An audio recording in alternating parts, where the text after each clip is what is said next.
کتاب کے مطابق ہمارا سب سے پہلا موضوع ہے ابتدائی زندگی اور نشو و نما۔ اس میں 1876 تا 1905 تک کے حالات کا تذکرہ موجود ہے۔ ہم شروع کرتے ہیں۔ 1857 وہ سال ہے جب ہندوستان میں برطانوی راج کے خلاف غدر برپا ہوا۔ اس شورش کو برطانوی اخبارات اور مصنفین غلط طور پر بغاوت ہند سے تعبیر کرتے ہیں، جبکہ برصغیر ہند و پاک کے لوگ اس کا تذکرہ نہایت محبت اور عقیدت کے ساتھ پہلی جنگ آزادی کے طور پر کرتے ہیں۔ اگرچہ اس جنگ آزادی نے نہایت برق رفتاری اور پوری شدت کے ساتھ شمالی ہندوستان کو اپنی لپیٹ میں لیا تھا، لیکن بالآخر برطانیہ کی قوت اور فوجی برتری کے مقابلے میں اسے ناکامی اور نامرادی سے دوچار ہونا پڑا۔ مسلمانوں کے لیے اس ناکامی کے نتائج بڑے بھیانک اور تباہ کن ثابت ہوئے۔ وہ سیاسی قوت سے محروم ہو کر براعظم ہندوستان میں اپنی طویل تاریخ کے دوران پہلی مرتبہ محکوم اور غلام بنے۔ 1857 کی جنگ آزادی میں کیونکہ مسلمان ہی پیش تھے، اس لیے اس کی پاداش میں انہیں مختلف طریقوں سے انتقام کا نشانہ بنایا گیا۔ ان پر مقدمے چلائے گئے، انہیں پھانسیاں دی گئی، ان پر جرمانے عائد کیے گئے۔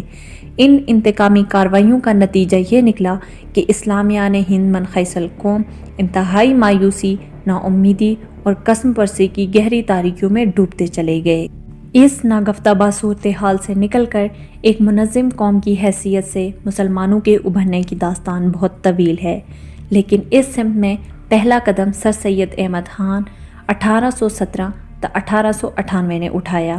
انہوں نے انگریزوں اور مسلمانوں کے درمیان بد اعتمادی کے خاتمے اور مفاہمت کی فضا پیدا کرنے کی مساعی کی، سماجی اصلاحات پر زور دیا، اپنے ہم مذہبوں کو تار مذلت اور پسماندگی و پسمائی سے نکالنے کے لیے انہیں جدید تعلیم کی طرف راغب کیا۔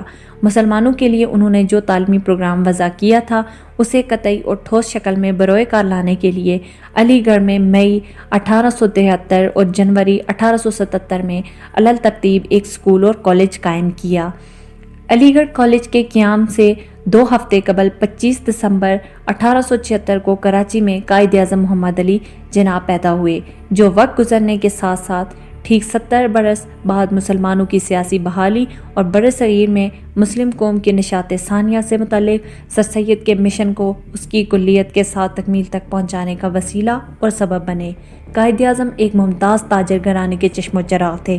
ان کے والد راجکوٹ کے ایک تاجر تھے جو چند برس قبل کراچی آ کر آباد ہو گئے تھے۔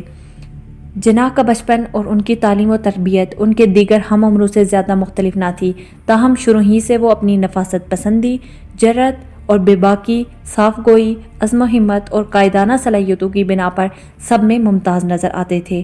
کراچی میں سندھ مدرسۃ الاسلام اور Christian missionary society high school سے تعلیم حاصل کرنے کے بعد، اس وقت جبکہ جناح ابھی 16 سال ہی کے تھے، وہ grams shipping and trading company میں بزنس ایڈمنسٹریشن کی تربیت حاصل کرنے لندن روانہ ہو گئے۔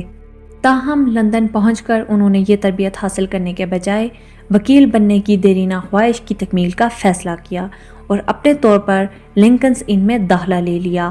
3 برس بعد انہوں نے یہاں سے سند حاصل کی اور اس طرح سب سے کم عمر ہندوستانی بیرسٹر بن گئے۔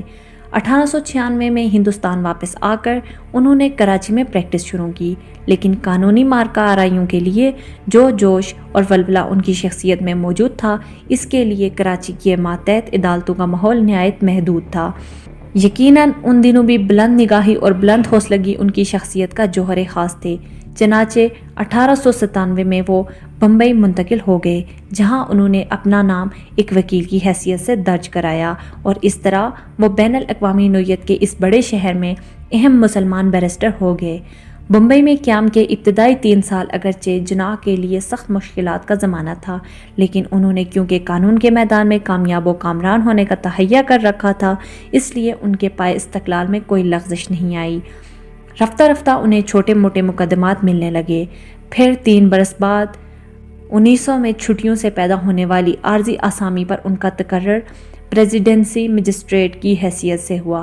اس عارضی ملازمت کے دوران ہی ان کے جوہر سب پر عیاں ہو گئے تھے، اس لیے مدت ملازمت کے خاتمے پر 1500 روپے ماہانہ کی زیادہ تنخواہ پر انہیں ایک بڑے عہدے کی پیشکش کی گئی۔ جسے قائد اعظم نے یہ کہہ کر قبول کرنے سے انکار کر دیا کہ اتنی رقم تو وہ صرف ایک دن میں کمانے کا ارادہ رکھتے ہیں۔ اس کے بعد بار میں ان کی ترقی اور پیش رفت واقعی نہایت حیرت انگیز رہی۔ 1903 تک ان کی آمدنی 2000 روپے ماہانہ ہو چکی تھی۔ اسی دوران میں انہوں نے اپنے خاندان کے معاملات کو بھی منظم اور بہتر بنایا، جو ان کی برطانیہ سے واپسی پر شدید مالی مشکلات سے دوچار تھا۔ پھر دیکھتے ہی دیکھتے جناح ملک کے اعلیٰ عدالتوں میں پیروی کرنے لگے اور نہایت مختصر مدت میں وہ ہندوستان کے صف اول کے دیوانی اور فوجداری وکیل ہو گئے۔ اس کے کافی عرصے بعد جب وہ اس صدی کے چوتھے عشرے کے اوائل میں برطانیہ میں مقیم ہو گئے تھے تو انہوں نے پریوی کونسل کی عدالتی کمیٹی کے سامنے دلائل دینے کا اعزاز بھی حاصل کیا۔ ایک وکیل کی حیثیت سے ہم پیشہ افراد میں انہیں بہت قدر کی نگاہ سے دیکھا جاتا تھا۔ بمبئی کے ایک نہایت قابل اور کامیاب وکیل نے ان کی صلاحیتوں کا اعتراف ان الفاظ میں کیا: مجھے نہیں معلوم وہ جناح یہ سب کیسے کر لیتے ہیں۔ اس کے باوجود وہ محض دولت کی خاطر مقدمے نہیں لیا کرتے تھے۔ ایک مرتبہ جب ایک مہاراجا نے ان سے اپنا مقدمہ لڑنے کے لیے کہا تو انہوں نے جواب دیا: میں ایک وکیل ہوں، دلال نہیں۔ کچھ بھی ہو، حقیقت یہ ہے کہ وہ نہایت کمزور مقدمے بھی جیت لیتے تھے۔ ایک بیرسٹر کی حیثیت سے جناح اپنی آزادی رائے، جرأت و بے باکی اور دیانت و ایمانداری کے لیے مشہور تھے۔ بمبئی کے ایک ممتاز وکیل سر چمن لال ستیل وارڈ نے قائد اعظم کے بارے میں کہا تھا: صورتحال کچھ بھی ہو، وہ کبھی جج یا مخالف وکیل سے متاثر یا مرعوب نہیں ہوتے تھے۔ ایک وکیل کی حیثیت سے وہ عدالتوں کو مسحور اور مسخر کر دینے والی صلاحیتوں سے متصف تھے۔ بحیثیت ایک مشیر انہوں نے کبھی بدترین حالات سے پریشان ہونا نہیں سیکھا تھا اور ہمیشہ ان کا سر بلند رہتا تھا۔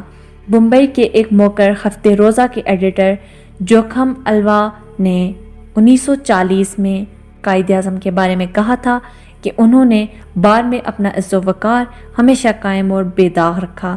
وہ بار کے اعلیٰ ترین معیار کی علامت تھے اور بار میں ان کی یاد ہمیشہ ہمیشہ تازہ رہے گی۔